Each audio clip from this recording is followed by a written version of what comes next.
చాలా కాలం క్రితం ప్రపంచాన్ని చేదు మంచు యుగం పట్టుకున్నప్పుడు అన్ని రకాల జంతువులు కఠినమైన గడ్డకట్టిన ప్రకృతి దృశ్యంలో మనుగడ కోసం పోరాడాయి. వారిలో మాగ్నస్ అనే తెలివైన ముసలి మమ్ముత్ కూడా ఉన్నాడు. అతను మంచుతో నిండిన టండ్రా గుండా ఒక చిన్న మందను నడిపించాడు. ఒకరోజు వారు మంచుతో కప్పబడిన మైదానాలలో ఆహారం కోసం వెతుకుతుండగా వారికి తార అనే యువ ఖడ్గపంటి పులి కనిపించింది. ఆమె ఒంటరిగా మరియు వణుకుతూ ఉంది. కొరికే చలిని తట్టుకోలేని ఆమె బొచ్చు మందంగా లేదు. మాగ్నస్ తెలివైన మరియు దయగలవాడు.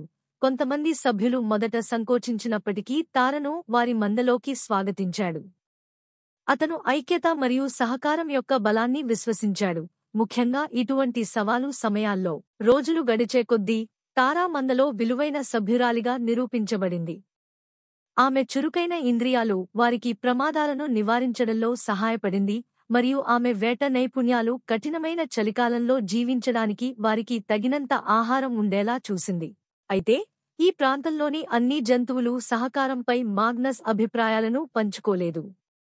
క్రాగ్ అనే భయంకరమైన ఆల్ఫా నేతృత్వంలోని తోడేళ్ల గుంపు ఉంది. వారు సర్వైవల్ ఆఫ్ ది ఫిటెస్ట్ అని విశ్వసించారు.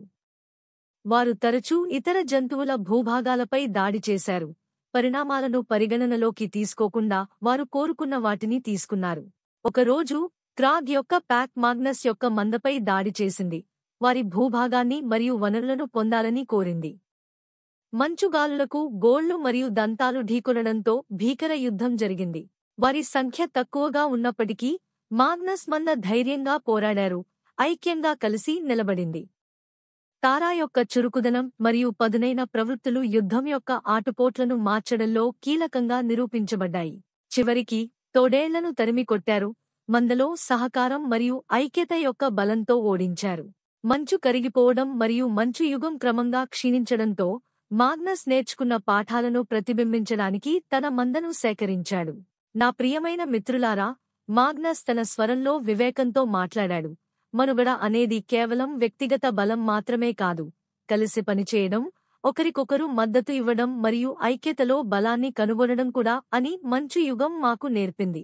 సవాళ్లను అధిగమించడంలో సహకారం యొక్క ప్రాముఖ్యతను గుర్తిస్తూ తారా అంగీకరించింది. ఆ రోజు నుండి మాగ్నస్ యొక్క మంద మరియు తారా ఉనికి ఐక్యత మరియు సహకారానికి సజీవ ఉదాహరణగా పనిచేసింది. ఈ ప్రాంతంలోని ఇతర జంతువులు తమ విభేదాలను పక్కనపెట్టి ఉమ్మడి ప్రయోజనం కోసం కలిసి పనిచేయడానికి ప్రేరేపించాయి.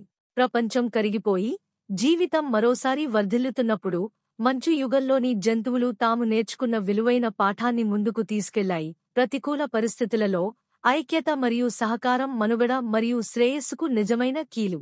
అందువల్ల మంచు యుగం చరిత్రలోకి ప్రవేశించింది. స్తంభింపచేసిన ప్రకృతి దృశ్యాలను మాత్రమే కాకుండా అన్ని జీవుల మధ్య ఐక్యత మరియు సహకారం యొక్క కలకాలం జ్ఞానాన్ని కూడా వదిలివేసింది.